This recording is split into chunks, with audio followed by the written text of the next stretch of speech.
AEW full gear के बाद पहली डायनामाइट आज देखने को मिली और क्लियरली ऐसा लग रहा है कि कोई आइडिया नहीं है शायद टोनी खान को कि किस डायरेक्शन में हमने जाना है। जॉन मॉक्सली आते हैं, जॉन मॉक्सली जाते हैं, क्या हुआ आज के शो के अंदर, इसके बारे में बात करेंगे। वीडियो को आप एंड तक देखते रहें, चैनल पर नए तो सब्सक्राइब करें और उस नोटिफिकेशन बेल को भी ऑन करना ना भूलें।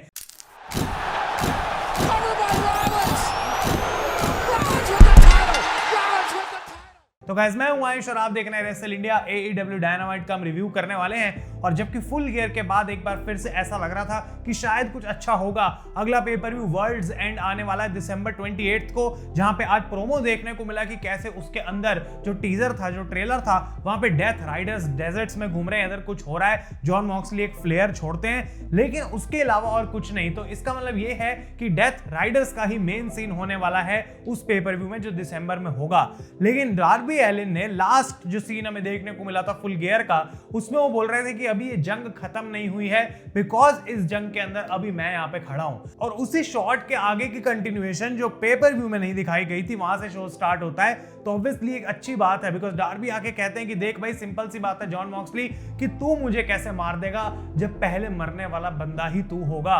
और वो चीज के बाद मुझे ऐसा लगा कि चलो फाइनली यार डार्बी एलिन और जॉन मॉक्सली की इस फ्यूड को आगे डिटेल में कंटिन्यू करा जाएगा। लेकिन भगवान जाने AEW के दिमाग में क्या चल रहा है, because Darby Allin main event में कंपीट कर रहे हैं, उस मेन इवेंट में वो हार गए हैं और वहां पे कोई इनपुट नहीं था, कोई यहां पे बात नहीं हुई पूरे डेथ राइडर्स की। तो इस शो को हम रिव्यू करेंगे और स्टार्ट करना चाहता हूं मैं इस नए टूर्नामेंट के रूल समझाता हूं पहले आपको। AEW कॉन्टिनेंटल क्लासिक जो एक नया टूर्नामेंट स्टार्ट हुआ है ऑब्वियसली ओकाडा के टाइटल के लिए, जिसके अंदर ओकाडा भी कंपीट करने वाले हैं। तो बेसिकली आप IPL की टेबल की तरह इसको समझ सकते हैं, किसी भी और लीग की तरह। दो अलग अलग लीग्स चल रही हैं, गोल्ड और ब्लू, और इसके अंदर मैचेस होते रहेंगे सुपरस्टार्स के आपस में। ड्रॉ होने का 1 पॉइंट है, मैच जीतने के 3 पॉइंट है और ऑब्वियसली हारने के 0 पॉइंट है। तो ये लीग चलेगी पूरी और दोनों लीग का विनर जो होगा वो दूसरी लीग के रनर अप से लड़ेगा और ऐसे 2 मैचेस होंगे हमारे semifinals Worlds End pay per view में, और उन दोनों सेमीफाइनल्स का जो फाइनल मैच फिर होगा वो इस टूर्नामेंट का विनर होगा। तो इंटरेस्टिंग रहेगा देखना। लेकिन वर्ल्ड्स एंड के उस फाइनल तक ओकाडा को चैंपियन माना जाएगा, तब तक वो टाइटल हारेंगे नहीं। तो इस टूर्नामेंट के आज कुछ क्वालिफाइंग मैचेस हुए इस शो में, जिसके बारे में हम बात करेंगे, तो आप पॉइंट्स का क्लियर समझ भी जाएंगे। लेकिन इस शो को एक्चुअली में स्टार्ट करते हैं द हर्ट सिंडिकेट। वो यहाँ पे आते हैं और बात करते हैं कि किस तरीके से आज MVP की चैंट हो रही थी। तो MVP कहते हैं कि भाई देखो, ये मेरे बारे में नहीं है, ये उन लेसन्स के बारे में और बिजनेस के बारे में जो हम यहाँ पे करने आए हैं। वो बॉबी लैशली को माइकल जॉर्डन से कंपेयर करते हैं और क्लियरली कह देते हैं कि ये बंदा जो है वो स्वर्ल स्ट्रिकलैंड से बेटर है, और स्वर्ल स्ट्रिकलैंड नहीं बल्कि Bobby Lashley is the most dangerous man in all elite wrestling. वो कहते हैं हमारा मुद्दा सिंपल है कि हम यहाँ पे आगे टाइटल्स जीतना चाहते हैं, ताकि उन टाइटल्स से हमारी पावर बढ़े और हम ज्यादा पैसा बना सकें, और we are best at hurting people. और इसके बाद ये पहला मैच देखने को मिला ब्लू लीग में कॉन्टिनेंटल क्लासिक की, जहां पे शेल्टन बेंजामिन लड़ रहे थे मार्क ब्रिस्को से। एक डिसेंट मैच था, कुछ बहुत ज्यादा एंटरटेनिंग नहीं था, लेकिन शेल्टन बेंजामिन यहाँ पे जीत के आगे बढ़ चुके हैं। तो जो आप फोटो अभी स्क्रीन पे देखेंगे कि शेल्टन बेंजामिन को 3 पॉइंट मिल गए हैं और मार्क ब्रिस्को के 0 पॉइंट्स हैं। तो इस तरीके से ये लीग अब आगे बढ़ती चली जाएगी, हर बंदे का दूसरे बंदे के साथ एक मैच होगा। इसके बाद आती है बाहर मर्सिडीज मने, और ऑब्वियसली खुश लग रही थी बिकॉज उनको बताया जाता है कि जो तुम्हारा मैच हुआ क्रिस स्टैटलैंडर के साथ फुल गियर में, वो one of the best women's matches नहीं, लेकिन मैचेस ऑफ द ईयर की लिस्ट में भी अब कुछ लोग उसको काउंट कर रहे हैं। तो यहाँ पे मर्सिडीज कहते हैं कि ऑब्वियसली एक अच्छी बात है, बिकॉज क्रिस स्टैटलैंडर एक काफी अच्छी रेसलर है, one of the best, but I am the greatest TBS champion of all time. और वो कहती हैं कि भले ही कमील कुछ कर नहीं पाती मेरे लिए इतना खास, और उसी टाइम कमील माइक पकड़ती है मर्सिडीज से और कहती हैं शट अप। वो कहती हैं क्या तू स्टूपिड है या फिर एक इडियट है, बिकॉज अब मैं इस बात को और सुनने वाली हूं नहीं, तू मुझे फायर करे या ना करे उससे पहले ही आई क्विट। और मर्सिडीज की यहाँ पे हालत खराब हो गई थी कि कमील मुझे छोड़ के कैसे जा सकती है, मेरे साथ क्या कर सकती है। तो जबकि ये ब्रेकअप आउट ऑफ नोवेयर ऐसे ही कर दिया गया एक छोटे से प्रोमो में, इसको बहुत बड़े तरीके से दिखाया जा सकता था जहां पे क्राउड और पॉप करता, लेकिन तब भी क्राउड का एक रिएक्शन काफी डिसेंट यहाँ में हमें देखने को मिला। और कमील और मर्सिडीज ऐसा लग रहा है क्लियरली कि सेपरेट हो चुके हैं। इसके बाद क्रिस जेरिको का मैच होता है इशिई के साथ, जो कि ROH वर्ल्ड टाइटल का मैच था। और एक बार फिर से भाई आखिर ये मैच हो तो रहा है, बट ठीक है चल रहा है, चलने दो भाई जो भी इसके अंदर हो रहा है। और क्रिस जेरिको आके जीत जाते हैं जूडस इफेक्ट लगा के। यहाँ पे उनके मुंह से थोड़ा बहुत खून निकल रहा था, इशिई के मुंह से भी खून निकल रहा था। ठीक ठाक हार्ड हिटिंग मैच था बट फिर से मैं अपना वही पॉइंट रिपीट करूंगा कि ROH वर्ल्ड टाइटल और जेरिको का जो भी बुकिंग चल रही है, आई डोंट नो कि कब तक इसको AEW ऐसे खींच सकते हैं, बिकॉज ज्यादा लोग इसमें इंटरेस्टेड लग नहीं रहे थे। और आज AEW की फेवरेट सिटी शिकागो में शो हो रहा था, लेकिन उसके बावजूद भी क्राउड ऐसा नहीं था कि अपने पैरों पे खड़ा है और शोर मचा रहे हैं पूरे तरीके से। बिल्कुल वैसा कुछ गाइस मुझे देखने को यहाँ नहीं मिला। स्वर्ल स्ट्रिकलैंड यहाँ पे बैकस्टेज होते हैं और वो बात करते हैं कि किस तरीके से जब वो एक लॉस झेलते हैं तो उसके बाद वो रीबिल्ड करने में बहुत ही बढ़िया है। और वो कहते हैं कि बॉबी लैशली से बड़ी जो हार्ड हिटिंग चोट है वो आज तक उनको किसी ने दी नहीं है। और यहाँ पे मैक्स कास्टर निकल रहे होते हैं वहां से और वो हंसते हैं, तो स्वर्ल पूछते हैं कि भाई इतना क्या फनी हो गया। तो मैक्स कास्टर यहाँ पे बात करते हैं कि किस तरीके से स्वर्ल स्ट्रिकलैंड को ही उन्होंने शिकागो में पिन करा था to become the AEW tag team champion. और वो कहते हैं I am the greatest wrestler alive, और तूने तो अपने घर को ही जला दिया। और ये शॉट स्वर्व नहीं झेल पाए और वो अटैक स्टार्ट कर देते हैं मैक्स कास्टर पे। और एक बार फिर से गाइस, आउट ऑफ नोवेयर क्यों मैक्स कास्टर और स्वर्व सेम पिक्चर में आ रहे हैं, क्या इसके पीछे लॉजिक है? ऐसा लगता है हर हफ्ते एक नई स्टोरी स्टार्ट हो जाती है। मैं तो अभी तक स्वर्व और हैंगमैन वाली चीज से बाहर नहीं निकल रहा, क्योंकि इतनी वो बढ़िया थी। उसके बाद स्वर्व का बॉबी लैशली से भी मैच हो गया, मैक्स कास्टर भी यहाँ पे आ गया, तो ये चल क्या रहा है उसका मुझे कोई लॉजिक नहीं दिख रहा। कुछ ऐसा बनाना चाहिए जो अच्छे से बिल्ड करा जा सके, थोड़ा लॉन्ग टर्म चल सके, लेकिन आई डोंट थिंक AEW का उसके पीछे कोई भी इतना खास लॉजिक है। भले ही अब इनका अगले हफ्ते मैच हो, भले ही किसी टूर्नामेंट में भी कंपीट कर रहे हो, लेकिन उसके बावजूद भी ये सेगमेंट यहाँ पे करनी मुझे थोड़ी सी वियर्ड लगी। इसके बाद रिंग में होते हैं टोनी शेवानी और वो बात करते हैं कि किस तरीके से एडम हैंगमैन पेज और जे वाइट के मैच का रिजल्ट हुआ, और उसके बाद जॉन मॉक्सली पे कैश इन करने की क्रिश्चियन ने भी कोशिश करी जो नहीं हो पाई। हैंगमैन पेज को बाहर इनवाइट करते हैं और सबसे पहले आके वो क्रिस्टोफर डैनियल्स को वार्निंग देते हैं कि देख भाई, सीधी सी बात है, अभी तो लास्ट वीक मैंने तेरे को पंच मार के गिराया था, लेकिन अगली बार मैं तेरे को छोड़ूंगा नहीं अगर तू वहां पे आएगा।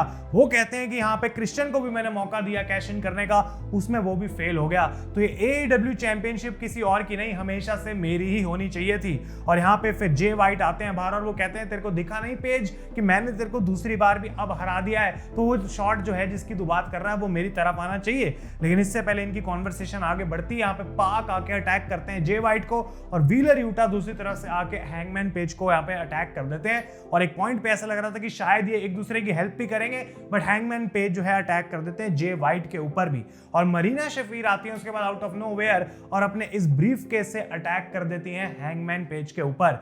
तो जे वाइट यहाँ पे आते हैं एकदम से और ऐसा लगता है वो मरीना शफीर को अपना फिनिशर लगा देंगे, बट जॉन मॉक्सली फाइनली अपनी एंट्री मारते हैं और वो चोक आउट कर देते हैं यहाँ पे जे वाइट को। और इतना नहीं, उसके बाद मरीना शफीर अपना सबमिशन लगाती हैं जिसका नाम सुन के मुझे बहुत हंसी आई, और आप लोग अपने ओपिनियन मुझे इस कमेंट्स पे दें। इस फिनिशर का नाम है मदर्स मिल्क। इतना ही मैं बोलूंगा, इसके अलावा कुछ खास यहाँ पे बोलने की जरूरत है नहीं। लेकिन इंपॉर्टेंट चीज ये है कि अब जॉन मॉक्सली ऑरेंज कैसिडी से उठ के डार्बी एलन की तरफ या कहीं और नहीं जा रहे, वो हैंगमैन पेज और जे वाइट के बीच में फंस चुके हैं कि इन दोनों में से अब कौन वो बंदा होगा जो एक्चुअली में इनको चैलेंज कर सकता है फॉर दिस टाइटल। तो ये मुझे थोड़ा सा अजीब लगा। आई डोंट नो कि किस डायरेक्शन में जा रहे हैं, किस डायरेक्शन में स्टोरी जा रही है। कंट्रोल ऑफ AEW कहाँ आ गया बीच में, वो कहाँ है स्टोरी, थोड़ा सा दिमाग खराब हो रहा है। अगर इसके बारे में ज्यादा सोचें तो इतना सोचेंगे ही नहीं, वही मुझे अभी सही सोल्यूशन लग रहा है।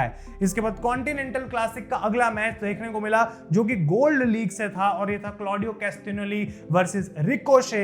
और ये भी एक काफी बढ़िया मैच दोनों के बीच में देखने को मिला। लेकिन रिकोशे जो बंदा कह रहा था मैं AEW की कंपनी को अपने कंधों पे कैरी कर सकता हूं अकेला और एक टॉप स्टार बन सकता हूं, ये बंदा क्लॉडियो को भी आज नहीं हरा पाया। और इस मैच की एंडिंग इतनी अजीब थी कि रिकोशे को पहले क्लॉडियो जो है वो बैरिकेड पे फेंकते हैं, और जैसे वो रिंग पे आते हैं अपनी काउंट को बीट करके उनको बस एक लैरिएट लगती है, एक रनिंग क्लोथलाइन लगती है, और वहां पे जो है रिकोशे इस मैच को बस हार जाते हैं। तो जिस तरीके से वो हारे, मुझे तो नहीं लगता कोई ऐसा बंदा AEW को कैरी करने के लिए अभी फिट है। इसके बाद रिंग में आते हैं एडम कोल और वो बात करते हैं कि किस तरीके से MJF अब उनसे भाग नहीं सकता, उनको एक मौका चाहिए to fight Maxwell Jacob Friedman. Undisputed Kingdom उनके साथ रिंग में थी, लेकिन आ जाते हैं बाहर काइल ओराइली। वो कहते हैं एडम कोल मुझे दिख रहा है कि फाइनली तू कितना ज्यादा भागना चाहता है MJF के पीछे, लेकिन बात मेरी मान, मुझे अब ये मौका चाहिए, मैं लड़ना चाहता हूं MJF से।